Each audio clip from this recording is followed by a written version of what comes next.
जा रहा है प्रॉपर?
चलिए, आज का जो टॉपिक होगा, बहुत कम लोग ऑनलाइन से जुड़े हैं,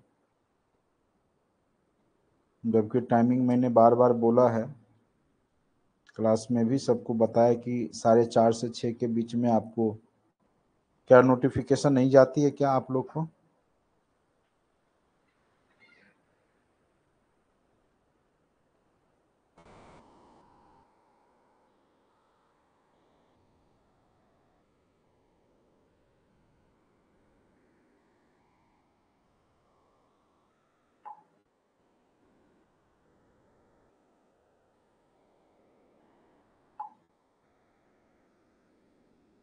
चलिए, कई लोग बोलते हैं कि सर नोटिफिकेशन नहीं आता है, तो आखिर नोटिफिकेशन कुछ लोग को जाता है, कुछ लोग को नहीं क्यों जाएगा? या तो कुछ ना कुछ प्रॉब्लम है कि या तो आपका मैसेज वाला जो जगह है वो भरा हुआ होगा, इस कारण से नहीं जाता होगा। चलिए, कोई बात नहीं है, बाद में भी लोग देख लेते होंगे, अपना हो सकता है।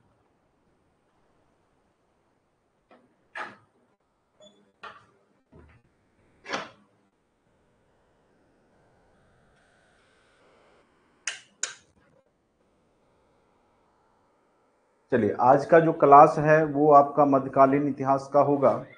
कल हम लोग कहाँ तक पहुंच गए थे? तो दिल्ली सल्तनत में हम लोग अलाउद्दीन खिलजी को अच्छे से कर लिए थे, ठीक है। गुल खिले तो सूंघ लो। अब हम लोग को तुगलक वंश का करना होगा। गुल खिले तो सूंघ लो, ठीक है। तो दिल्ली सल्तनत में हम लोग को अब क्या करना होगा कि तुगलक वंश, ठीक है। क्योंकि तुगलक वंश खिलजी वंश के बाद आएगा, और सबसे लंबा पीरियड अगर आपको देखा जाए तो तुगलकों का ही है, ठीक है। सबसे लंबा पीरियड किसका है? तुगलकों का ही है, याद रखना है आपको। ये निश्चित रूप से यहाँ से क्वेश्चन पूछेंगे कई बार, सबसे लंबा पीरियड किसका है? तो तुगलकों का है, ठीक है। तो देखिए, निश्चित रूप से आपके एग्जाम में 6 to 8 में बहुत ज्यादा क्वेश्चन आपको यहाँ से पूछे जाएंगे मध्यकालीन इतिहास से, क्योंकि आपके सिलेबस में मध्यकालीन इतिहास के टॉपिक ज्यादा है, ठीक है। तो निश्चित रूप से अच्छे से आप लोग पढ़िए, और जो लोग अभी तक नहीं जुड़े हैं, ठीक है, जुड़ने का प्रयास कीजिए, ठीक है, क्लास जरूर ले लीजिए। और आगे चल करके अभी 9, 10, 11, 12 स्टेट का भी रिजल्ट आपका जो है बहुत जल्द आ जाएगा, फर्स्ट वीक ऑफ अक्टूबर आ जाएगा, ठीक है। तो जो लोग अभी तक अभी से पढ़ना स्टार्ट कीजिए, उसमें 85% लोग पास कर रहे हैं, ठीक है। स्टेट में बहुत कम ही लोग होंगे जो बिल्कुल एकदम कह सकते हैं कि जिनका कुछ भी नॉलेज नहीं है, बिल्कुल पढ़ाई से नहीं जुड़े, वही लोग फेल कर रहे हैं। बाद में कि लगभग लोग सब पास कर रहे हैं। और निश्चित रूप से आप लोग अभी से तैयारी कीजिएगा, तब जा करके दिसंबर में जो एग्जाम होगा फर्स्ट वीक में, उसमें आप लोग अच्छा कर पाइएगा। नहीं तो फिर आप इंतजार करते रह जाइएगा, आपका कोई मतलब ही नहीं बनेगा। स्टेट पास कीजिए, फेल कीजिए, ठीक है। तो इसीलिए ज्यादा फीस है नहीं, तो जो लोग जुड़ना चाह रहे हैं तो जल्दी से जल्दी जुड़ जाइए, क्योंकि आपका एनिशियंट पूरे अच्छे से कंप्लीट हमने करा दिया। मिडेवल अभी चल रहा है, 2-3 क्लास मिडेवल कंप्लीट हो जाएगा, फिर आधुनिक स्टार्ट हो जाएगा। तो बहुत जल्द ही मतलब मान के चलिए आपका अक्टूबर में ही आपका जो हिस्ट्री ज्योग्राफी पॉलिटी का लगभग सिलेबस मेरे द्वारा कवर हो जाएगा, ठीक है। बाद बाकी नवंबर मंथ हम लोग प्रैक्टिस सेट, मैथ, रीजनिंग वगैरह जो भी है वो सब सेक्शन देखेंगे। तो तरीका है कि अभी से अगर आप लगिएगा तभी जाकर के होगा, नहीं तो आगे चल करके फिर कहिएगा कि सर एग्जाम नहीं निकला। हम भी पढ़ाएंगे, हम भी क्वेश्चन बता देंगे कि हमारे क्लास का है और आप पढ़िएगा ही नहीं, क्योंकि आप बाद में जुड़िएगा, लास्ट में जल्दीबाजी में रहती है। तो इसीलिए जो लोग नहीं जुड़े हैं जल्दी से जल्दी जुड़िए। चलिए, तुगलक वंश सबसे कह सकते हैं लंबा शासन पीरियड तुगलकों का ही होता है। हमने ट्रिक बताया था, गुल खिले तो सूंघ लो, तुगलक गुल, खिलजी, खिलजी के बाद आ गया आपका तुगलक। तो तुगलक वंश का अगर संस्थापक पूछेगा, ठीक है, तुगलक वंश का अगर संस्थापक पूछेगा तो उसमें याद रखना है गयासुद्दीन तुगलक। तुगलक वंश का संस्थापक कौन है? तो गयासुद्दीन तुगलक है। तुगलक वंश का संस्थापक याद रखना आपको कौन है? तो गयासुद्दीन तुगलक, ठीक है। गयासुद्दीन तुगलक जो है तुगलक वंश का संस्थापक था। 1320 से 25 मात्र 5 साल का ही शासन पीरियड रहता है, क्योंकि इसका ही पुत्र जो रहता है जौना खां, जो कि आगे चल करके मोहम्मद बिन तुगलक के नाम से प्रसिद्ध होता है, तो इसकी हत्या देखिए करवा देता है कहां पर। कई इतिहासकार बोलते हैं कि इसकी हत्या करवाया गया था जौना खां के द्वारा, जो कि मोहम्मद बिन तुगलक है, ठीक है। जब यह बंगाल अभियान के लिए निकला था और वहां से जब रिटर्न आया था तो उसको जलसा बनाया गया था जीत का खुशी में, और वहां पर एक काठ का मकान बनाया गया था, ठीक है। उसके अंदर ये लोग जो है अपना जलसा जो भी खुशी का इजहार करे, तो उसी दरमियान हाथी के द्वारा मतलब टक्कर लगने से या जो भी कहिए वो भवन गिर जाता है और गयासुद्दीन तुगलक दब के मर जाता है, ठीक है। और गयासुद्दीन तुगलक जब बंगाल में था तो उस समय बंगाल अभियान, बिहार बंगाल का अभियान किया था और उसको विजित कर लिया था, ठीक है, याद रखना है। तो यहाँ पर एक क्वेश्चन ये है कि गयासुद्दीन तुगलक जो है तुगलक वंश का संस्थापक रहता है, ठीक है। और शुरुआत में ये खिलजी के समय में सैनिक का गवर्नर हुआ करता था। दिल्ली सल्तनत का प्रथम सुल्तान था जिसने सिंचाई के लिए नहरों का निर्माण करवाया था। याद रखिएगा, बहुत ही महत्वपूर्ण क्वेश्चन है।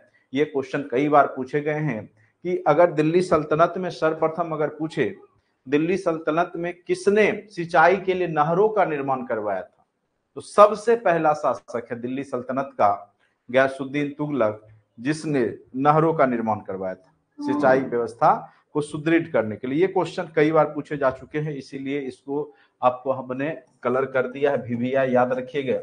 सर्वप्रथम दिल्ली का वह कौन सा सुल्तान है जिसने नहर बनवाई थी सिंचाई की व्यवस्था करने के लिए? उसका नाम था गयासुद्दीन तुगलक, याद रखिएगा, ये क्वेश्चन पूछा हुआ है। चलिए, उसके बाद जो है अलाउद्दीन खिलजी के मृत्यु के बाद जब अराजकता फैली, उसी का फायदा उठा करके गयासुद्दीन तुगलक जो है स्थापित होता है, ठीक है। उसने बंगाल का अभियान किया और निजामुद्दीन औलिया के साथ इसके संबंध अच्छे नहीं थे। उस समय के ख्वाजा सूफी संत थे निजामुद्दीन औलिया, और वो जब बंगाल में ही था तो वो बोला कि दिल्ली से जो है निजामुद्दीन औलिया को पत्र लिखा कि हम आपको देखना नहीं चाहते, आप जल्दी से जल्दी दिल्ली छोड़ दीजिए, ठीक है। उसके जवाब में वो लिखा था कि हुजूर दिल्ली दूर है अभी, ठीक है, पहले आप दिल्ली पहुंचिए तब तो हम खाली करेंगे ना, दिल्ली से भागेंगे, आप पहले दिल्ली पहुंचिए। और कहा जाता है कि कहीं ना कहीं ये षड्यंत्र था कि उसको रास्ते में ही मारा जाएगा। कई इतिहासकार इस पे आरोप लगाते हैं कि जूना खां जो उसका पुत्र है मोहम्मद बिन तुगलक, उसी ने उसकी हत्या करवाई थी। जो भी हो, लेकिन इसके संबंध अच्छे नहीं थे किसके साथ। हो सकता है सूफी संत थे तो हो सकता है भविष्य से जानते हो, या कुछ भी बोल दिए तो वो हो गया, ऐसा भी हो सकता है, कुछ भी हो सकता है, क्योंकि इतिहासकार जो है इस स्पष्ट क्लियर नहीं किए हैं कि आखिर, क्योंकि कोई सबूत मिलेगा तब तो, क्योंकि वहां पे जो है हाथी किसी कारण बस हाथी जो है धक्का दे देता है और उससे जो है वो महल गिर जाता है और उस महल के नीचे गयासुद्दीन तुगलक दब के मरता है। तो याद रखिएगा, ये भी क्वेश्चन पूछा हुआ है। अभी भी हम लोग बोलते हैं ना दिल्ली दूर है, अभी दिल्ली क्या है? दूर है। यहीं से कहावत आया है दिल्ली दूर है, क्योंकि निजामुद्दीन औलिया को जब उसने गयासुद्दीन तुगलक जब बिहार बंगाल का ही अभियान में था तभी वहीं से पत्र लिख के भेजा था कि भाई तुम जो है यहाँ से, जो तुमको हम देखना नहीं पसंद करते, क्योंकि इसके साथ अच्छे संबंध नहीं थे, इसलिए तुम दिल्ली छोड़ के कहीं चले जाओ, ठीक है, नहीं तो आएंगे तो तुमको तो हम छोड़ेंगे नहीं, ठीक है। तो निजामुद्दीन औलिया बोलता है हुजूर दिल्ली दूर है अभी, हुजूर दिल्ली दुरस्त, दिल्ली दूर है, आइए पहले, ठीक है, दिल्ली तक पहुंचिए उसके बाद चलिए। तो ये थी कहानी। यहां से 3 ही इंपॉर्टेंट तथ्य पूछे जाते हैं। गयासुद्दीन तुगलक ने बिहार बंगाल अभियान किया था, उसको विजित भी किया था, ठीक है। निजामुद्दीन औलिया जो उस समय के ख्वाजा जो सूफी संत हैं, उसके साथ इनका संबंध जो है गयासुद्दीन तुगलक का अच्छा नहीं था, ठीक है। उसके बाद जो है, चलिए यहां तक बस हो गया। अब नेक्स्ट पॉइंट पे आते हैं। मोहम्मद बिन तुगलक। मोहम्मद बिन तुगलक का शासन पीरियड आप देखिए 1325 से 51 के बीच में रहता है, जिसको आप लोग पगला बादशाह के नाम से भी जानते हैं। चूंकि यह थोड़ा सा विक्षिप्त प्रवृत्ति का था, कोई भी योजना एकदम तुरंत में ले आता था, ठीक है, और उसके दूरदर्शी परिणाम को नहीं सोच पाता था। ऐसे उसकी योजनाएं कोई भी बेकार नहीं था अगर देखा जाए तो। उसने, और सबसे पढ़ा लिखा विद्वान व्यक्ति था, ठीक है, सबसे पढ़ा लिखा व्यक्ति था। अगर दिल्ली सल्तनत की बात करें तो सबसे ज्यादा पढ़ा लिखा मोहम्मद बिन तुगलक ही था, ठीक है। लेकिन ये जो थोड़ा सा एक होता ना कि सनकीपन में, मतलब कोई भी काम को तुरंत जो है एकदम तुरंत धरातल पे लाने का प्रयास करना, तो ये इसमें ये था। लेकिन इसके जो दूर के परिणाम थे उसको ये नहीं सोच पा रहा था, ठीक है। तो ये इसमें कमियां थी और इस कारण से इसको पगला बादशाह भी कह देते हैं इतिहासकार, ठीक है, मोहम्मद बिन तुगलक को। चलिए, मोहम्मद बिन तुगलक एक महत्वपूर्ण शासक था सल्तनत के इतिहास में। इसे कई योजनाओं तथा विवादास्पद कार्य के कारण जाना जाता है, जबकि वह काफी पढ़ा लिखा विद्वान सहिष्णु किसानों का हितैषी था। एक यही शासक था जो हिंदुओं का पर्व त्योहार मनाता था। हिंदू का जो पर्व है होली, उसमें पार्टिसिपेट भी करता था, जबकि शरीयत के कानून में जो है रंग लगाना जो है सही नहीं है, लेकिन फिर भी यह जो है उसको हट करके, उसको छोड़ करके, शरीयत के कानून को छोड़ करके हिंदुओं के साथ, और जैन जो उस समय जैन सब महात्मा जो भी सन्यासी थे, जैन सूरी, ठीक है, उनके साथ भी जो है इसका बहुत अच्छा संबंध था, यानी सहिष्णु था, सभी धर्मों को समभाव के नजर से देखता था। इस सब में कमी नहीं थी, लेकिन बस कमी और कमी थी कि वह कोई भी योजना जो लाता था उसके दूरगामी परिणाम को ज्यादा सोचता नहीं था, ठीक है। चलिए, मोहम्मद बिन तुगलक की योजनाएं जो कि कह सकते हैं कि असफल रही, लेकिन अगर आप सोचा जाए तो इसने गलत नहीं सोचा था। अगर चाहे सांकेतिक मुद्रा की बात करें, हाँ ये बात अलग है, अगर सांकेतिक मुद्रा इसने लाया, जैसे उस समय जो है चांदी और सोने के सिक्के की कमी हो गई, तो उसको भरपाई करने के लिए उसने जो है तांबे और कांसे के सिक्के को जो है सांकेतिक मुद्रा के रूप में लाया। लेकिन यह नकलचियों जो भी उसके नकली सिक्के बना लेते थे उसको कंट्रोल करने में असक्षम रहा, तो उस कारण से ये विफल हुआ। इसकी योजनाएं अगर देखी जाए तो वो गलत नहीं था। आज भी हम लोग जो है सांकेतिक मुद्रा का यूज करते हैं। जैसे 2000 का नोट बनाने में मात्र 13.5 रुपया खर्चा है 2000 के नोट को बनाने में, लेकिन उसका वैल्यू कितना है, 2000 है ना। अगर अभी रातों रात सरकार घोषणा कर दे कि 2000 का नोट कल से बंद हो गया, तो वो केजी के भाव से भी नहीं बिकेगा, रद्दी हो जाएगा, ठीक है। तो वो क्या है, संकेत ही है ना। लेकिन अगर आप 2000 का सोना खरीद लीजिएगा तो कभी भी वो 2000 प्लस ही देगा, रेट हो जाता है, बढ़ जाता है। तो सांकेतिक मुद्रा यही होता है। तो उसने गलत योजना ही नहीं लाई थी, लेकिन वह उसको कंट्रोल नहीं कर सका, उसको नियंत्रित नहीं कर सका, नकलचियों को जो है वो रोक नहीं सका, ये कमियां रहती। चलिए, उसके बाद देखिए यहाँ पे एमबीटी की जो योजनाएं हैं मोहम्मद बिन तुगलक की, क्या क्या योजनाएं हैं। एमबीटी शॉर्ट फॉर्म में लिखा गया है मोहम्मद बिन तुगलक को। एमबीटी ने अपने शासनकाल में कई योजनाएं चलाई। उसकी योजनाएं अत्यंत प्रगतिशील थी, लेकिन उचित क्रियान्वयन नहीं होने के कारण असफल हुई। उसकी कोई भी योजना गलत नहीं थी, लेकिन उसको सही ढंग से उसका क्रियान्वयन नहीं किया गया, ठीक है, उसका सही ढंग से क्रियान्वयन नहीं किया गया, जिस कारण से जो है वहां पर समस्याएं उत्पन्न हुई, ठीक है। चलिए, अब क्या क्या उसकी जो योजनाएं थी उसको देखिए। सबसे पहला योजना क्या है मोहम्मद बिन तुगलक का, नोट्स आपको ग्रुप में, व्हाट्सएप ग्रुप में भेज दिया गया। ऐसे आपके कंटेंट में भी जब आप सोशल साइंस पे क्लिक कीजिएगा उसके नीचे आपको दिखेगा, ठीक है, तो वहां पर भी डाल दिया गया। इकट्ठे में आपको 5 तारीख तक सारा डाल दूंगा, जिसको कि आप प्रिंट करवा लीजिए। तत्काल हमने प्राचीन और वर्ल्ड हिस्ट्री का नोट्स आपको भेज दिया, उसको आप प्रिंट करा करके पढ़ना शुरू कर दीजिए। हिस्ट्री पहले इसलिए कंप्लीट कर रहे हैं क्योंकि हिस्ट्री सबसे बड़ा होता है और सबसे ज्यादा आपके रिजल्ट में योगदान हिस्ट्री का होगा, इतना जान लीजिए। क्योंकि ये हिस्ट्री के जो पोर्शन है वो आपके 40 नंबर वाले पोर्शन में भी पूछे जाते हैं और आपके सोशल साइंस के सब्जेक्ट में भी पूछे जाए, ठीक है। तो ये आपका सेक्शन महत्वपूर्ण हो जाता है, इसीलिए आप इसको अच्छे से, हिस्ट्री बीपीएससी के लिए महत्वपूर्ण हो जाता है। इसलिए सबसे पहले हमने आपको हिस्ट्री ही पढ़ाने का निर्णय लिया और हिस्ट्री ही पढ़ा रहा हूं जो अच्छे से कंप्लीट हो जाए। बाद बाकी कंटेंट में आपको पॉलिटी के भी वीडियो पड़े हुए हैं, ज्योग्राफी के भी वीडियो पड़े हुए हैं, और आप क्वेश्चन देखिए और मिलाइए, लगभग वही सब टॉपिक से आपको एग्जाम में भी पूछे गए। ठीक है, मैथ के भी वीडियो है, रीजनिंग का भी हमने वीडियो डाल रखा है कंटेंट में, तो जो लोग कोर्स को ले रखे हैं तो उनको पता होगा, तो वो सब देखिए और टेस्ट जो भी है उसको लगाइए, अभी से टेस्ट लगाना शुरू कीजिए। GK GS online part test में भी बहुत सारा टेस्ट है, उसको लगाइए, फुल टेस्ट भी है। ये मत सोचिए कि 9th 10th के लिए 11th 12th सब आप ही के लिए, इतना जान लीजिए। उसके भाषा पे मत जाइए, बीपीएससी की क्वेश्चन की प्रकृति सेम ही रहती है। अब तो आपको समझ में आ गया होगा जब क्वेश्चन देखें, ये बात मैं पहले से भी बोल रहा हूं। चलिए, दोआब में दूसरा काम क्या किया इसने कि दोआब का जो क्षेत्र था, ठीक है, दोआब दक्षिण और मध्य भारत के बीच का दोआब का जो एरिया था, उसमें इसने क्या किया, टैक्स की वृद्धि कर दी। और संयोग इतना खराब निकला, जिस प्रकार से अलाउद्दीन खिलजी ने 50% टैक्स लिया था दक्षिण जो दोआब का जो एरिया था उससे, तो यहां पर जो है उसके बाद ये मोहम्मद बिन तुगलक ने भी वहां पे टैक्स बढ़ा दिया, ठीक है, आधा कर दिया। अब लेकिन संयोग क्या हुआ कि उस वर्ष वहां अकाल आ गया, ठीक है, वहां की खेती बहुत कमजोर हो गई, यानी खेती अनाज नहीं उपज पाया उस ढंग से। तो किसान जो है वह जो है टैक्स देने में जो है राजा का खिलाफ करने लगे, सल्तनत दिल्ली सल्तनत का जो है विरोध में आ गए। ठीक है, तो दोआब में जो कर वृद्धि हुआ, तो ये भी कह सकते हैं कि इसको लग रहा था कि दोआब के लोग बहुत ही ज्यादा धनी मनी हैं और वो टैक्स दे सकते हैं, लेकिन संयोग खराब था, वहां पे क्या हुआ, अकाल आ गया। उसके बाद दूसरा इसने राजधानी परिवर्तन किया 1327 ईस्वी में, जो कि दीपालपुर रखा। ठीक है, दौलताबाद भी हम जिसको बोलते हैं, दौलताबाद, ठीक है, दौलताबाद, दिल्ली से दौलताबाद इसकी राजधानी, और ये कहावत भी बन गया, दिल्ली से दौलताबाद करते हैं, मतलब फिर दौलताबाद से दिल्ली, कहने का अर्थ है इसने अपनी राजधानी दौलताबाद लाई।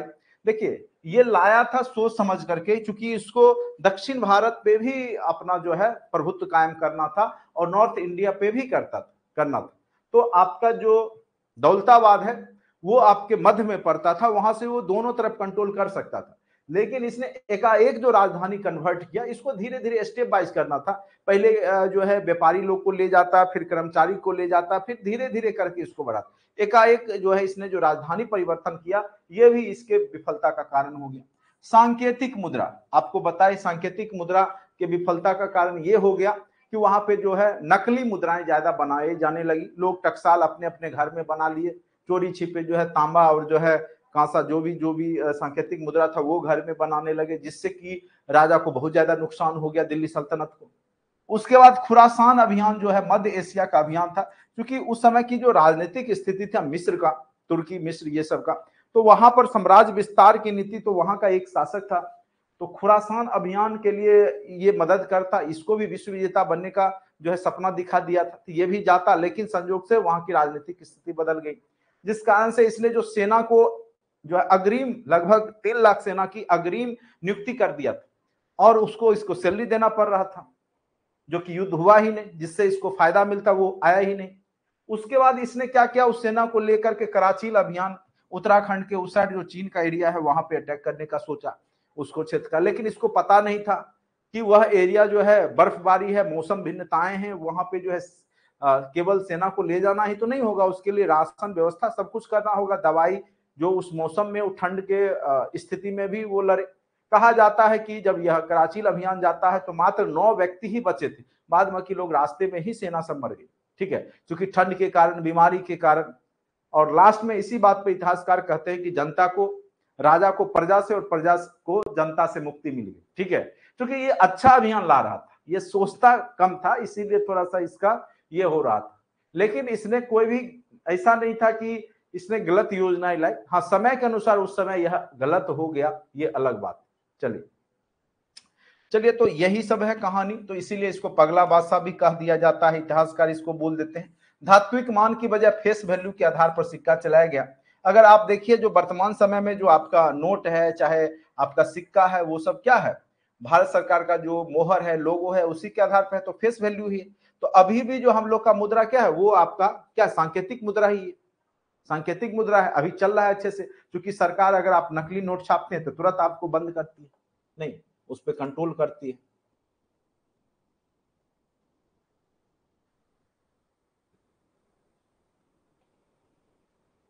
मैथ का क्लास लेंगे, मैथ के लिए परेशान क्यों हो रहे, कंटेंट में सारा वीडियो तत्काल देखिए ना, मैथ अभी हमको स्टेप बाय लेने दीजिए, ठीक है, आप लोग परेशान मत होइए। मैथ का क्लास स्टार्ट करेंगे तो लगातार कराते रहेंगे मैथ ही। अभी आपका हिस्ट्री हो रहा है, हिस्ट्री और केमिस्ट्री हो रहा था, ठीक है। तो अभी 2-3 दिन और जो है समस्या है, 2-3 दिन बाद आपका जो रेगुलर जो है क्लास, अभी बीपीएससी जो है आपका जो प्रशासनिक सेवा का भी है उसका भी क्लास करना पड़ता है थोड़ा सा, ठीक है। तो उसके लिए जो है आप लोग थोड़ा सा, आपका मैथ का क्लास स्टार्ट हो जाएगा, घबराइए नहीं। इस बार हम ज्यादा नहीं, मैथ मुश्किल से 200 से 250 क्वेश्चन कराएंगे और गारंटी के साथ 10 क्वेश्चन वही में से रहेगा, ठीक है। और जो भी चैप्टर वाइज हमने करवा रखा है उसको आप कंटेंट में देखिए, और 200 क्वेश्चन एकदम सेलेक्टेड पढ़ाएंगे, एक भी क्वेश्चन उससे बाहर नहीं पूछेगा गारंटी के साथ। अब मुझे पहली बार था बीपीएससी का टीचर का एग्जाम, तो मुझे थोड़ा आइडिया उस समय, लेकिन फिर भी हमने जो जो चैप्टर टच किया वही से क्वेश्चन है। आप देखिए कंटेंट में भी पढ़े हुए और आप क्वेश्चन भी देखिए। तो मैथ उथ के लिए आप लोग को टेंशन बिल्कुल नहीं लेना है, हम ऑलराउंडर हैं, ऑल सब्जेक्ट पढ़ाते हैं, ठीक है। आप मेरा वीडियो देखिए, सभी सब्जेक्ट को हमने पढ़ाया है और कहीं आपको कमी नहीं नजर आएगा, इस बात का गारंटी। इसलिए अभी हम हिस्ट्री पढ़ा रहे हैं तो इसको अच्छे से समझिए, और अगर आपको मैथ पढ़ने की इच्छा है तो कंटेंट में वीडियो ऑलरेडी पड़े हुए हैं, लगभग 40-45 जो है वीडियो है उसमें, उसको देखिए अच्छे से, ठीक है। घबराइए नहीं, टाइम अभी बहुत है, और मैं जैसे कह रहा हूं वैसे वैसे कीजिए, परेशान होने की बात ही नहीं है। पूरा वीडियो देख लिया तो मैथ तो आप ऐसा ही बना लीजिएगा, आप टेंशन क्यों ले रहे हैं, जब देख ही लिए पूरा वीडियो। जो नहीं देखा है उसके लिए है, उससे ज्यादा चैप्टर थोड़ा ही पूछा है, 9-10 क्वेश्चन तो पूछेगा मैथ का, और 9-10 क्वेश्चन अब बैठ के बनाइए, देखिए बनता है कि नहीं बनता है जब आप पढ़ लिए। खामखा परेशान होने का जरूरत नहीं है, जैसे जैसे कह रहे हैं वैसे वैसे कीजिए। बाद बाकी यहाँ पे मेहनत कराने वाले 18-18 घंटा पढ़ाए और क्वेश्चन एक भी नहीं आया, हम जितना ही पढ़ाए देखिए क्वेश्चन सब दनादन वहीं से आया है। तो तरीका जानिएगा तब तो, उस समय तो अंदाज भी नहीं था कहां से पूछे, अब तो अंदाज है, आइडिया, जो बता देंगे वही पूछेगा, जान लीजिए। परीक्षा होगा उसके बाद पता चलेगा।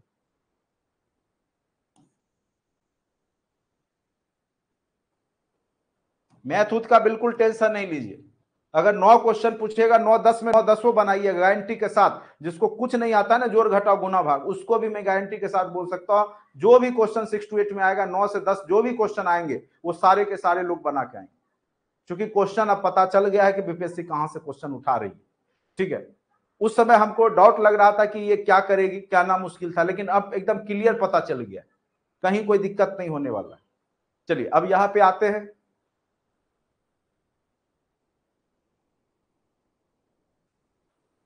80 नंबर वाले जो वीडियो है तत्काल देखते रहिए, ठीक है। तत्काल जो वीडियो है उसको देखते रहिए। 30 के बाद जो है आपका 1 तारीख से जो है ज्यादा साइंस के पोर्शन करवाए जाएंगे, उसमें ऑलरेडी देखिए ज्यादा टॉपिक से बीपीएससी पूछेगा नहीं आपको क्वेश्चन, ठीक है। जैसे केमिस्ट्री का 10 से 12 वीडियो लगभग कंप्लीट होने पर 1-2 और टॉपिक एक आध दिन पढ़ाएंगे, तो केमिस्ट्री आप लोग पहले कवर कर लीजिए अच्छे से, ठीक है। जो जो जैसे करवा रहे हैं वैसे वैसे कीजिए, परेशान होने की जरूरत नहीं है, बल्कि जितना सेट है प्रैक्टिस कीजिए, वीडियो देखिए, बस लूसेंट ऑब्जेक्टिव एक बुक रखिए साथ साथ, बस उसको बनाइए, और कुछ करने की आवश्यकता आपको नहीं है। चलिए, कराचील अभियान जो कि उत्तराखंड में पड़ता था, कराचील उत्तराखंड के उस साइड पहाड़ी एरिया, चीन का पार्ट था, वहां पे अटैक करने का सोचा मोहम्मद बिन तुगलक, लेकिन वह भी नहीं कर सका, क्योंकि वहां मौसम जो था इसका साथ नहीं दिया, साथ क्या, वो ठंड मुल्क ही है, वो इतना सोच नहीं पाया, ठीक है। चलिए एमबीटी के संबंध जो संबंधित महत्वपूर्ण तथ्य और क्या क्या पूछे जा सकते हैं वो देखिए। एमबीटी ने दक्षिण में प्रत्यक्ष विस्तार की नीति अपनाई, यानी पूरा उसको जीतना चाहा, और उसके जो राज्य की सीमाएं थी किसके, मोहम्मद बिन तुगलक का, वो कर्नाटक तक विस्तृत था, कोई छोटा मोटा सीमा में नहीं था। अतः वह दिल्ली के सभी मुसलमानों में सर्वाधिक विस्तृत क्षेत्र पर, यह पूछ सकता है दिल्ली के जितने भी मुसलमान थे उसमें सर्वाधिक विस्तृत क्षेत्र पर शासक, जो शासन करने का काम किसने किया था, यानी सबसे लंबा क्षेत्र पे शासन किसने किया था, तो याद रखना है वह जो है सर्वाधिक विस्तृत क्षेत्र पर जो शासन किया था वह आपका मोहम्मद बिन तुगलक है, ठीक है।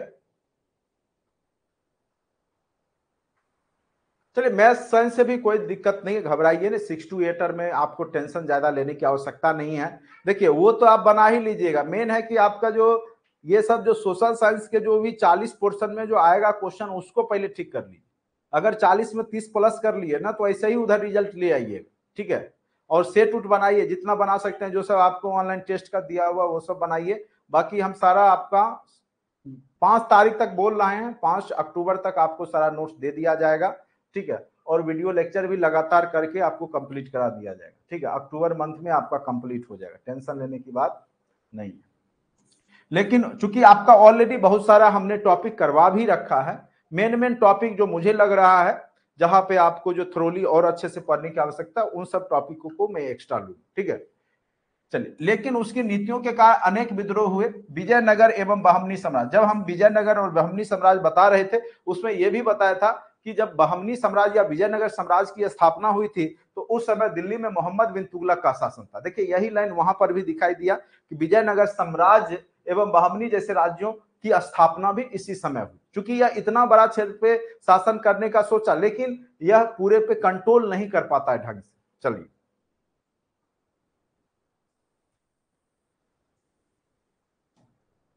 वह किसानों का हितैषी शासक था। उसने दीवान अमीर को ही, ठीक है, किसानों का, इसका पिता भी जो था गयासुद्दीन तुगलक, वो भी किसानों का हितैषी है, ठीक है। उसी ने सिंचाई व्यवस्था किया था, तो ये भी किसानों का हितैषी है। और आपको बताइए, सर्वधर्म संभाव सहिष्णु शासक है ये, ठीक है। उसने किसानों को ऋण देने तक की व्यवस्था की, केसीसी लोन जो अभी दिया जाता है वो ये देता था, इसी ने स्टार्ट किया। और हल बैल की भी सुविधा दी, फसल चक्र, 2 फसलों के बीच तीसरी फसल उगाना तथा नकदी फसलों को बढ़ावा दिया। इसका मान्यता था कि जितना ज्यादा से ज्यादा फसल होगा तो तभी तो टैक्स देंगे किसान। वह एक सहिष्णु शासक था। अगर पूछेगा इनमें से कौन सा दिल्ली सल्तनत में सहिष्णु शासक था, तो मोहम्मद बिन तुगलक ही था। वह दिवाली, जो दीपावली या होली जैसे त्योहार में भाग लेता था, उसमें जैन संत को भी बुलाता था अपने राज दरबार में, उनको जो है संरक्षण प्रदान किया था। जैसे हरि विजय सूरी, जिन सेन सूरी, ये जो है सूरी जो लगा हुआ, ये जैन कह सकते हैं मॉन्क है, सन्यासी हैं, जिसको ये संरक्षण देता था, ठीक है। याद रखना, जैन संत हैं। उसके बाद मोहम्मद बिन तुगलक के समय प्रसिद्ध यात्री, ये क्वेश्चन भी पूछा था आपको, याद कीजिए, आपके 1 to 5 में पूछा था शायद, नहीं। मोहम्मद बिन तुगलक के समय में आया था आपका इब्न बतूता, कहां का था? मोरक्को का था, मोरक्को का था। चलिए, इब्न बतूता काफी सम्मानित था। उसे दिल्ली का प्रधान काजी, उस समय जो काजी होता था, काजी जो होता है प्रमुख न्यायाधीश को काजी कहा जाता था। क्या कहा जाता था? काजी। नहीं बोलते मियां बीवी राजी तो क्या करे काजी, ये सब सुनिए, थोड़ा सा दिमाग लगाइएगा तो ऐसे भी समझ जाइएगा। यानी जो है काजी यहाँ क्या हो गया? मुख्य न्यायाधीश। जब दोनों राजी है तो उसमें काजी का क्या काम है? तो काजी मतलब हो गया आपका मुख्य न्यायाधीश। हालांकि मतभेद होने के कारण कुछ समय के लिए उसको जेल में भी डाल दिया था मोहम्मद बिन तुगलक ने। किसको? तो इब्न बतूता। चलिए, उसे अपना दूत बनाकर आगे चल करके चीन भी भेजा था मोहम्मद बिन तुगलक ने। इब्न बतूता ने अपने यात्रा वृत्तांत, रहेला या रहला, रहला भी लिखा रह सकता है या रेहला, यात्रा वृत्तांत है जिसमें उसने मोहम्मद बिन तुगलक के समय के बारे में जानकारी दी है और उसको अरबी भाषा में लिखा। ये अरबी साहित्यकार है, कौन? Ibn Battuta. तो यहां से भी क्वेश्चन आपके एग्जाम में पूछा गया था। इसलिए आप लोग को शांतिपूर्ण आराम से सुनते रहिए, ठीक है। और बहुत आपके पास टाइम मिलता है ना, तो वो जो हमने घटना चक्र का प्रीवियस ईयर का दे रखा है उसको रटिए। मैं गारंटी के साथ ये बोलूंगा कि उससे 40 क्वेश्चन आपको डायरेक्ट रूप से रहेंगे। अगर आप वो रख लेते हैं तो 40 नंबर आप फिक्स कर लीजिए, जो हमने आपको एग्जाम से पहले भी दे रखा था। अगर जिन लोग, और हमने उसको ऑब्जेक्टिव भी करवाया था, आप देखिए 9, 10, 11, 12 के लगभग 60% क्वेश्चन डायरेक्ट वहीं से। आपको हमने पीडीएफ दे रखा है व्हाट्सएप ग्रुप में, मैं फिर भेज दूंगा जो लोग नए जुड़े हैं। तो कुछ तरीका अपनाइए, देखिए कहां से क्वेश्चन आता है। अगर खुद समझ में नहीं आता है तो जो अच्छे टीचर है जो उसके पीछे काम कर रहे हैं उसका दिमाग का यूज कीजिए। आप देखिएगा जो 9, 10 में बैठे हैं अभी तक अगर कहीं नहीं जुड़े हैं, ठीक है, जो हमने आपको पीडीएफ दिया था घटना चक्र का प्रीवियस ईयर का, मुझे पता था प्रीवियस ईयर के क्वेश्चन आएंगे और आया क्वेश्चन। लगभग 50% क्वेश्चन डायरेक्ट वे से 9, 10, 11, 12 में वही घटना चक्र का ही। आप देखिएगा, खोजिएगा, सब मिल जाएगा। और बाकी थ्योरी का तो लगभग 100% क्वेश्चन है हमारे, थ्योरी से बाहर का एक भी क्वेश्चन नहीं है। आप क्वेश्चन देख लीजिए अच्छे से, खोजिए उस चैप्टर में जाइए, उस टॉपिक में जाइए, देखिए मिलता है कि नहीं मिलता। अब आ जाइए, मोहम्मद बिन तुगलक का चचेरा भाई था फिरोज शाह तुगलक। चूंकि मोहम्मद बिन तुगलक निसंतान था, उसके संतान नहीं थे, तो इसीलिए इसके मृत्यु के बाद इसका चचेरा भाई, जिसका नाम रहता है फिरोज शाह तुगलक, FST, MBT का काम खत्म हो गया, अब हम लोग FST पढ़ रहे हैं, फिरोज शाह तुगलक के बारे में पढ़ रहे हैं, ठीक है। फिरोज शाह तुगलक मोहम्मद बिन तुगलक का क्या था, चचेरा भाई था। और सबसे बड़ी बात था कि इसको खुद पे शक हो रहा था, क्यों? चूंकि यह हिंदू माता, इसकी मां राजपूत थी, हिंदू मां के कोख से जन्म लिया था, तो इसको लग रहा था कि यहाँ के जो मुस्लिम, जो कह सकते हैं वहां पे खलीफा हैं, जो राजाओं के आसपास रहते हैं, तो उनको हम पे शक होगा, इसीलिए इसने यहां पर अपने आप को कट्टर मुसलमान बताने, साबित करने का प्रयास किया है, ठीक है। तो ये याद रखिएगा।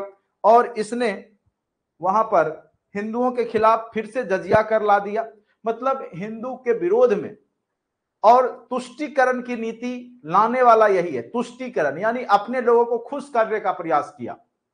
जो पोस्ट था, जो उसके टैलेंट के आधार पर देना चाहिए था, इसने क्या किया, वंशानुगत कर दिया। और सबसे पहले भ्रष्टाचार भारत में फिरोज शाह तुगलक के समय में ही स्टार्ट हुआ, घूस देने लेने का काम। और यही वह शासक है जिसने ढिलाई दिया। और आज देखिए, आप अगर आधार कार्ड भी बनवाने जाते हैं या आप जाति आय भी बनवाने जाते हैं, तो आपको घूस देना पड़ता है। यही वह शासक है जिसकी कमी के कारण आज जो है भ्रष्टाचार चरम सीमा पे। और इसको बढ़ाता कौन है? जो ऊपर बैठे वही बढ़ाता है, सबको एकदम कमीशन चाहिए घर बैठे। यही वह शासक है, याद रखिएगा, भ्रष्टाचार। और इसने खुद अपना काम करवाने के लिए अपने जो कर्मचारी था उसको देता था, ठीक है। ये तो खुशी खुशी देता था, लेकिन लोगों में क्या हो गया, प्रचलन बन गया, काम किए हैं तो कुछ दे दो। और धीरे धीरे जब आप 2-4 बार दे देते तो उसकी आदत लग गई सामने वाले की, तो फिर वो हर एक काम में आपसे लेगा। तो आदत लगाने वाला शासक फिरोज शाह तुगलक ही है, याद रखिएगा, तुगलक काल। मोहम्मद बिन तुगलक का चचेरा भाई था, तुष्टीकरण की नीति अपनाया, लोक कल्याणी कार्य भी किए। लोक कल्याणकारी कार्य में सबसे ज्यादा इसने बाग बगीचे दिल्ली के आसपास लगाए। किसानों का जो ऋण पहले से जो ले रखा था मोहम्मद बिन तुगलक के समय में, उसको माफ कर दिया, किसानों के टैक्स को कम कर दिया, ठीक है। उसके बाद अस्पताल का निर्माण करवाया, जो बेरोजगारों को बेरोजगार दफ्तर बनवाया, जो बेरोजगारों को रोजगार देने के लिए। तो ये सब काम बहुत अच्छा किया इसमें नो डाउट, बहुत अच्छा काम किया, इसीलिए तो लंबा पीरियड तुगलक का माना जा रहा है। फिरोज शाह तुगलक के शासक बनते समय मोहम्मद बिन तुगलक की नीतियों के कारण अनेक समस्याएं थी, राज्य में विद्रोह हो रहे थे, जनता परेशान थी, अतः उसने कई सारे कदम उठाए जो निम्न है। सबसे पहला, फिरोज शाह तुगलक ने 23-24 करों को समाप्त कर दिया जो कि उस समय लिए जा रहे थे, और शरीयत के कानून के आधार पर, चूंकि यह कट्टर इस्लाम को फॉलो करेगा, शरीयत के कानून के आधार पर केवल 4 कर ही लगाए। जो उस समय 23-24 प्रकार के टैक्स थे उसको समाप्त करके केवल और केवल उसको कन्वर्ट कर दिया 4 टैक्स। तो ये भी तो लोक कल्याणकारी कार्य ही है। जिस प्रकार से चुनाव के टाइम पे हमारे मोदी जी क्या करते हैं, गैस सिलेंडर में सब्सिडी दे देते हैं, फिर चुनाव खत्म, फिर आपका जो है 1000 की जगह 1500 हो जाएगा, ठीक है। बस जो आपको दो बार आपको जो छूट मिला वो ऊपर चढ़ जाएगा, बस चुनाव जीतने भर देरी होती है। कोई भी पार्टी यही कर रही है। अभी देखिए, रोजगार पे रोजगार बहाली हो रहा है, फिर 4 साल एंजॉय कीजिएगा आप लोग, क्योंकि चुनाव आएगा तब बहाली आएगी ना, क्योंकि चुनाव डायरेक्टली प्रोपोर्शनल टू है ये, ठीक है। रोजगार, चुनाव आया रोजगार आएगा, चुनाव नहीं है रोजगार नहीं मिलेगा, गारंटी, ठीक है। यही देश में चल ही रहा है, और सब लोग को पता है कि कैसे जो है ठगा जाए जनता को, और इसका फायदा उठाएंगे। चलिए,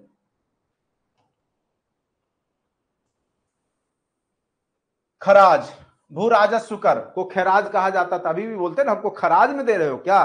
खराज मतलब क्या होता है, भू राजस्व कर, भू राजस्व कर खराज को कहा जाता था। खुम्स जो था वह युद्ध में लूटा हुआ माल को कहा जाता था, युद्ध में जो लूट करके जो माल लाते थे लोग, उसको खुम्स कहा जाता था, खुम्स, ठीक है। जजिया, गैर मुस्लिम पे लगने वाला कर था, जजिया खास करके हिंदुओं पे लगने वाला कर है, ठीक है। और ये क्यों लेता था? तो सुरक्षा करते, तुम्हारा जो हम अपनी सेना रख के सुरक्षा करते हैं उसके लिए तुमको हिंदुओं को, गैर मुस्लिम मुसलमानों को नहीं लेता था सुरक्षा कर, वो हिंदुओं को लेता था जजिया कर। ठीक है, उसके बाद जकात, मुसलमानों का जो आय होता था उस पे वो जकात लेता था। तो जजिया हिंदुओं पे लगता था और जकात मुसलमानों पे लगता था। मुसलमान को उसके इनकम का 2.5% वो इस्लाम की वृद्धि के लिए, धर्म की वृद्धि के लिए वो लेता था। इस्लाम की वृद्धि के लिए यहां पर वह जो है कितना परसेंट लेता था? तो 2.5% इस्लाम की वृद्धि के लिए वो लेता था। इस्लाम की वृद्धि के लिए 2.5% जो है इनकम का जकात लेता था। तो पूछ सकता है जजिया, जकात, खुम्स और खराज, ये 4 टैक्स है किसके द्वारा लिया जा रहा है? तो फिरोज शाह तुगलक के समय में लिया जा रहा है। अत्यंत महत्वपूर्ण है, याद रखना है। फिरोज शाह तुगलक ने कई नहरों का निर्माण कराया, सिंचाई सुविधाओं का विकास कराया। ऐसे दिल्ली सल्तनत में सबसे पहले सिंचाई का निर्माण करने वाला शासक गयासुद्दीन तुगलक था, याद रखना है आपको। ठीक है, नहरों से सिंचाई करने वाले किसानों को 10% सिंचाई कर देना पड़ता था, जिसको शक ए हर्ब कहा जाता था। यानी 10% जो है आपको अनाज का देना पड़ेगा अगर आप सिंचाई करवाते हैं अपने खेतों में। अब देखिए फिरोज शाह तुगलक अपने भाई जो कि मोहम्मद बिन तुगलक रहता है, जिसका नाम जौना खां भी है, उसके याद में जौनपुर शहर की स्थापना किया। साथ साथ फिरोजाबाद अपने नाम पर, हिसार, फतेहाबाद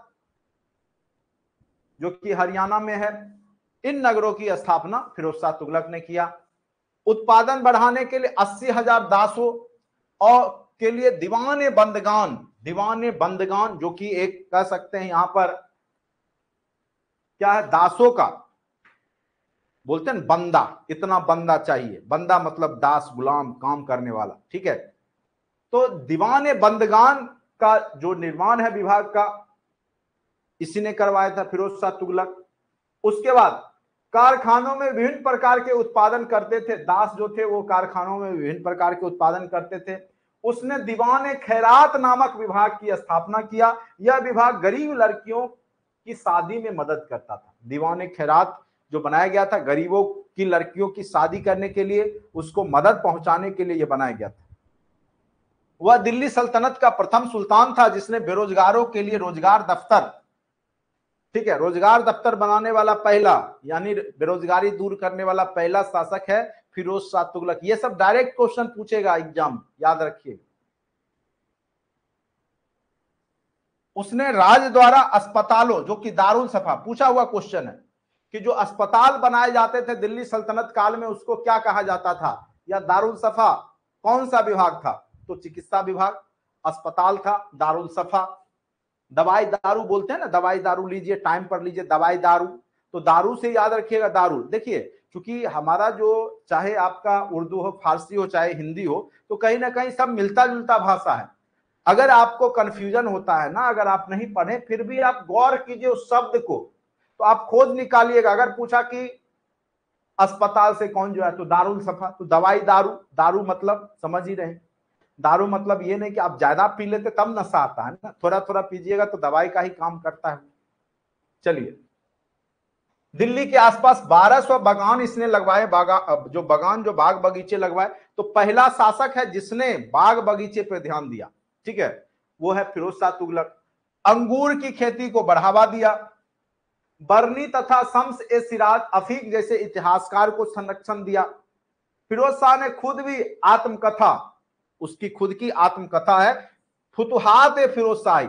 कई बार पूछेगा फुतुहात ए फिरोज शाही किसकी रचना है, तो याद रखिएगा फिरोज शाह तुगलक की रचना है, फुतुहात ए फिरोज शाही। ठीक है, याद रखना है आपको, फुतुहात ए फिरोज शाही किसकी रचना है?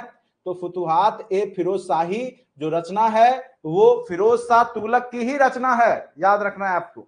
ठीक है, उसके बाद फिरोज शाह ने तुष्टीकरण की नीति अपनाते हुए इक्ता को वजह और इक्तेदार को वजहदार बना दिया। यानी अब फिक्स कर दिया कि अब उसी का वंशानुगत बनते रहेगा। अनेक इतिहासकार उसके इस कदम को सल्तनत के पतन का जिम्मेदार मानते। यह जो वजहदार बना दिया, यानी वंशानुगत जो कर दिया इक्तेदारी की व्यवस्था, मतलब जिसको वो जमीन दिया राजा के काम के एवज में, तो उसी के वंश को देते रह गया, मतलब उसको बदलता नहीं था। तो वहां पे क्या होगा, वंशानुगत हो गया। तो वजहदार बनाने का काम इसने किया, जो कि इसके साम्राज्य के पतन का कारण बना। तुगलक वंश हो गया, गुल खिले तो उसके बाद सूंघ लेना सैयद वंश में आपका बस पूछेगा संस्थापक कौन था, बस याद रखना है आपको। सैयद वंश का संस्थापक खिज्र खां था, और खुद को रैयत ए आला, यह अपने को सुल्तान नहीं कहता था, रैयत ए आला, ठीक है, किसानों का प्रमुख, रैयत मतलब किसान होता है, अपने को ये किसानों का प्रमुख पदवी से अपने को कहता था, बुला हमको रैयत ए आला है, हम जो है सुल्तान उल्तान कुछ भी नहीं, हम क्या हैं, रैयत ए आला है, ठीक है। चलिए, इसी में मुबारक सा आएगा, मोहम्मद सा आएगा, आलम सा आएगा। इससे रिलेटेड क्वेश्चन आज तक नहीं पूछे गए हैं। अब चलिए आते हैं लोदी वंश, 1451 से 1526 ईस्वी। लोदी वंश के बारे में आप लोग जानते ही होंगे, और इसी वंश का अंतिम शासक जो सुल्तान रहता है इब्राहिम लोदी, जिसको बाबर ने पानीपत के प्रथम युद्ध में हराया और दिल्ली सल्तनत को हटा करके वहां पे मुगल वंश की नींव डाली, ठीक है। तो इसके बारे में थोड़ा सा जान लीजिए। दिल्ली सल्तनत में 3 प्रमुख शासक हुए। सबसे पहला है आपका बहलोल लोदी, 1451 से 89। अगर पूछेगा लोदी वंश का संस्थापक कौन था, तो याद रखिएगा लोदी वंश का संस्थापक बहलोल लोदी था। नहीं मार के आ जाइएगा इब्राहिम लोदी और सिकंदर लोदी, बहलोल लोदी याद रखना है आपको।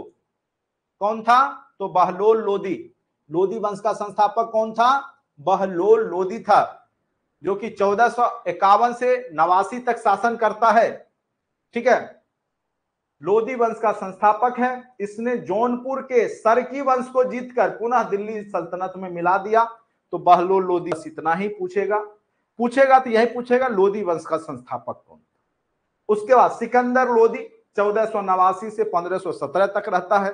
यह महत्वपूर्ण शासक है, क्योंकि इसने आगरा की स्थापना की। कई बार क्वेश्चन पूछे गए हैं, VVI आगरा शहर का नींव किसने डाला, आगरा शहर का संस्थापक कौन है, स्थापना किसने किया, और किसने यहाँ पे दिल्ली सल्तनत काल में आगरा को अपनी राजधानी बनाई। तो याद रखिएगा, आगरा को अपनी राजधानी बनाने वाला शासक कोई और नहीं, सिकंदर लोदी ही है। 2-3 क्वेश्चन बार बार पूछा जाता है, आगरा नगर का संस्थापक कौन है, ठीक है। तो आगरा का जो संस्थापक है वो आपका कौन है, सिकंदर लोदी। यह किसानों का हितैषी था। इसने माप एवं संरक्षण पैमाने के लिए गज ए सिकंदरी का जो है प्रयोग किया। गज ए सिकंदरी का प्रयोग सर्वप्रथम किसने किया था, तो गज ए सिकंदरी का प्रयोग करने वाला भी शासक सिकंदर, नाम में ही सिकंदर लगा हुआ है, ठीक है, याद रखिएगा। गलत में गलत काम यही किया कि ज्वाला देवी मंदिर को तोड़ करके उसके मंदिर के जो पत्थर थे उसको जो है बुचर खाने में मांस तोलने के लिए उसको दे दिया था, ठीक है। ये गलत काम किया था। आगे चल करके इसको गला का कैंसर हो जाता है, बीमारी हो जाता है और मर जाता है। लेकिन फिर भी बहुत सारे काम अच्छे किए हैं, उसके लिए जाना जा रहा है। कृषकों से नगद के बजाय अनाज में ही करों को वसूली की। नगद नहीं लेता था, कहता था अनाज में ही कर वसूली की किसानों। चलिए अब आते इब्राहिम लोदी के बारे में जानेंगे। इब्राहिम लोदी लोदी वंश का अंतिम शासक है। इब्राहिम लोदी, यह निश्चित रूप से यहाँ पे पानीपत का प्रथम युद्ध का जब जिक्र हो तो निश्चित रूप से इब्राहिम लोदी चर्चा में आ जाएगा। इब्राहिम लोदी दिल्ली सल्तनत का अंतिम सुल्तान था। देखिए, इसके पास सेना की कमी नहीं थी, सेना भी थी बहुत ज्यादा संख्या में, सब कुछ था, लेकिन जो प्रशिक्षण है ना वो बाबर के सामने में ये नगण्य था। बाबर तोप का प्रयोग करना जानता था, गोला बारूद का प्रयोग करना जानता था, और बाबर के पास जो युद्ध लड़ने का जो कला कौशल था वो बेहतर था इस, और उसने वही तोप बम का प्रयोग करके और जो युद्ध की रणनीति है उसके सहारे इसको हराया था, जबकि बाबर से ज्यादा सेना इब्राहिम लोदी के पास थी। चलिए, इसके अपने अमीनों और अधिकारी हिंदू शासकों से अच्छे संबंध नहीं थे। इसके खुद के जो अधिकारी थे, शासक थे, वो इससे खफा रहते थे। इब्राहिम कि पंजाब के सूबेदार दौलत खान लोधी तथा राजपूत शासक राणा सांगा ने इसके खिलाफ बाबर को आमंत्रित किया था। तो इसको बुलाने वाला राणा सांगा है, लेकिन आगे चलकर बाबर राणा सांगा के साथ भी युद्ध करता है। राणा सांगा बुलाता है बाबर को, आओ इसके खिलाफ में लड़ो, हम तुम्हारा मदद करेंगे, तुमको अपनी सेना देंगे। लेकिन ये क्या सेना देगा, ये डर से सेना ही नहीं देता है। आगे चल करके बाबर जब जीत जाता है तो फिर दोबारा राणा सांगा के साथ भी युद्ध करेगा। आगे घटनाएं देखिए, मुगल काल में वो सब बताएंगे। इन्हीं परिस्थितियों में बाबर ने हिंदुस्तान पर चढ़ाई 1526 ईस्वी में किया। पानीपत का प्रथम युद्ध होता है बाबर और इब्राहिम के बीच में। इसमें इब्राहिम लोधी हार जाता है, दिल्ली सल्तनत का पतन हो जाता है तथा इतिहास के रंगमंच पर मुगलों का आगमन हो जाता है। ठीक है, तो इब्राहिम लोधी को हरा करके अब बाबर जो है दिल्ली सल्तनत को खत्म करके मुगल वंश की नींव डालेगा। और फिर नेक्स्ट क्लास में आपको मुगल वंश हम आपको पढ़ाएंगे। ठीक है, तो आपका दिल्ली सल्तनत अच्छे से कंप्लीट हो गया। हर एक पॉइंट को, हर एक तथ्य को हमने आपको बता दिया। इससे ज्यादा आपको पढ़ना नहीं है। 2 क्लास आपका मुगल चलेगा, मध्यकालीन इतिहास कंप्लीट हो जाएगा। उसके बाद आधुनिक ऑलरेडी कंटेंट वीडियो पड़े हुए हैं और मेन टॉपिक फिर से हम आपको रिवीजन करा देंगे। आपका इतिहास समझिए कंप्लीट होने को है। ठीक है, उसके बाद वर्ल्ड हिस्ट्री के भी टॉपिक लगभग 60% ऑलरेडी कंटेंट में वीडियो अच्छे से बना करके हमने आपको दे रखा है, उसको देखिए। और जो भी 40% वीडियो है वो आपको करा देंगे। ठीक है, तो अक्टूबर में इतना जानिए, आपका हिस्ट्री, ज्योग्राफी, पॉलिटी सबको आपको अच्छे से कंप्लीट करा देंगे, कहीं कोई दिक्कत नहीं होगा। बस आप कंटेंट के वीडियो को हल्के में ना ले, उसको आप लोग देखते रहिए। जो ऑलरेडी क्लास पहले से हो चुके हैं वो ऑलरेडी उसमें है। ठीक है, केवल नए लाइव सेशन का इंतजार मत कीजिए, टाइम कम है। और यहाँ आपको जो है विद्वान बनने की आवश्यकता नहीं है, आपको थोड़ी पढ़ने की आवश्यकता है। क्वेश्चन ना छूटे, बस ये आपको ध्यान में रखना। ठीक है, यह नहीं कि सामने वाले को, कई लोग का होता है कि कोर्स ले लिए हैं, सर को 500 रुपया दे दिए हैं, अब सर का जो है यहाँ पे आप क्लास करवाएंगे जबरदस्ती। तो कहने का अर्थ है कि हम क्लास करेंगे तो फिर आपको उतना नहीं हो पाएगा ना, क्योंकि सिलेबस पड़ा है। तो ऑलरेडी जो हमने क्लास ले रखा है, कंटेंट में वीडियो पड़े हुए हैं। हाँ, वहां कोई दिक्कत है, समझ में नहीं आता है, वो आप चर्चा करेंगे, हम फिर से वो टॉपिक पढ़ा देंगे। लेकिन जो ऑलरेडी हो रखा है तो उसको भी आप लोग देखिए, उसको भी देखिए। बाद बाकी मुझे पता है कि आपको कहां कहां से, किस तरीका से आपको जॉब करवाना है, किस प्रकार से आपका कंपटीशन आपका निकलेगा, मुझे पता है। इसीलिए आप लोग टेंशन नहीं ले, जितना जितना जैसे जैसे कह रहे हैं वैसे वैसे करते रहिए। ठीक है, चाहे साइंस हो, चाहे सोशल साइंस हो, चाहे मैथ हो, कोई दिक्कत नहीं। ठीक है, और आपके 9-10 तक के ही क्वेश्चन पूछे जाएंगे। 9-10 तक के एग्जाम में 9-10 के ही क्वेश्चन पूछे जाएंगे, 6, 7, 8, 9, 10। बस इतना को ही आपको प्रैक्टिस करना है, इससे ज्यादा आपको बाहर निकलना नहीं है। निकलेंगे वो जिनको 11-12 देना है, लेकिन वो भी अगर 9-10 का ही सिलेबस पढ़ के जाते फिर भी 80%, सोशल साइंस में तो 80 से 90% उनको कोई दिक्कत नहीं हो। साइंस वाले में थोड़ा दिक्कत है, लेकिन सोशल साइंस में उनको कोई दिक्कत नहीं हो। ठीक है, तो आज इतना ही रहने देते हैं। लगातार वीडियो देखिए, लाइव सेशन लेते रहिए। चलिए आज के लिए इतना ही।